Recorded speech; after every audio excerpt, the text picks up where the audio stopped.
Hey, this is Joel Edgerton. I am here with David Michôd. We are going to walk you through the Battle of Agincourt shot by shot.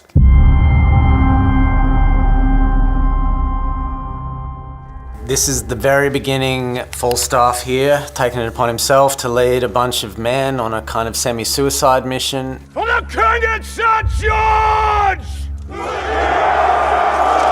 I'll say, as soon as I put the helmet on, that's my stunt guy. No, that's not true. That's true. That's the Dauphin under his tent. That's the wonderful Rob Pattinson. I think we did this stuff really early and then shot the reverses back down at the battlefield really early too, because we wanted that field for the most part to be pristine still. Timmy was there for a lot of it. Obviously we shot this stuff early in the piece too. We then steadily over the course of the next 2 weeks just completely destroyed that field, turned it into a stinking mud pile. We had a very clear idea of the sort of topography we wanted. You know, I wanted a kind of an amphitheater kind of bowl in which it happened. I wanted to shoot the battle from human eye level, and that meant what I wanted was vantage points from up the sides of hills where you could look down on it. Here's an example of me wanting to get a sense of a stadium view of what's going on down there, but from human eye level. If you could imagine in any shot that at any point the most resources we had, I think, were about 200 to 300 men. The guys in full suits of armor, each suit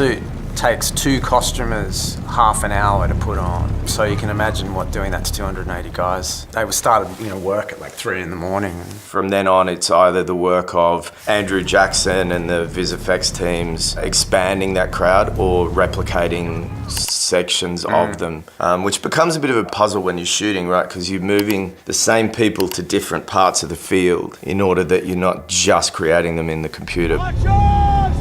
When the archers start firing their longbows, that stuff principally was done by Joel's brother, Nash Edgerton, to direct a kind of second unit where he shot the archers firing and he picked up some of the more very specific stunt pieces. Well, we have this incredible stunt coordinator, Steve Dent, and they just have a way of training horses to lie down and pretend to be dead, horses that will rear during a battle. This is my stunt guy about to take a full frontal. Yes, it's funny, the very thing that would terrify me brings great joy to him. I think he took that wreck like 3 times. No, I made George do it like 5 or 6 times. But I probably got it after 2 or 3. Just want to put George through it. I remember watching Steve Dent tell him I wanted him to do it again. George didn't realise that I was standing right behind him, and George was like, oh. For the most part, even when we were writing, we wanted to try and maintain a point of view in the battle as much as possible. We didn't want it to just descend into chaos. We knew, though, that once this clash happened, that for a little brief period, we were going to need to do that. And this is that bit. This is just mayhem.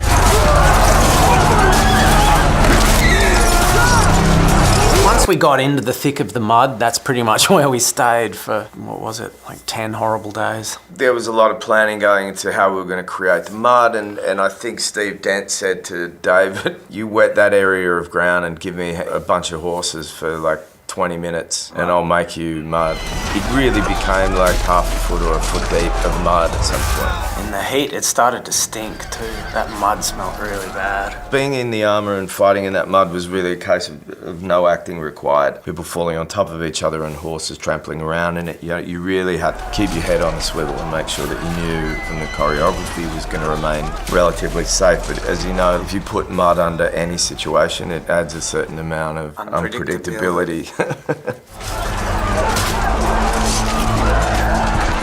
Well, this is part of a conceit here, is we wanted to at least be able to pick off Falstaff, recognise him within the battle. So we created the conceit that he'd been slammed by a mace in order that we could believably unmask him at that point. We could pick him off and visually track him through the battle. That was like a full day of just rolling around in the mud for me. Once you get stuck in mud wearing a full suit of armour, it's incredibly difficult to get out. So most people who died at Agincourt died from being crushed in a stampede and drowned in mud. Quite often I'd be wearing the full metal suit, and then once we were getting into the actual fight, everyone had a polyurethane equivalent to the armour. And then this is like the only shot where I put the camera up on a crane in an unnatural position. I've always been a firm believer, and I followed David's line on this too, is you put the camera where it needs to be and try not to draw attention to itself too much. We had 2 weeks to shoot this battle. We probably could have used 5, but one of the advantages of it, I think, is that we had to move fast and we had to move energetically. I think you can feel it. The battle feels chaotic, in part because we had to shoot it chaotically. I hope you enjoyed our shot-by-shot account of the battle.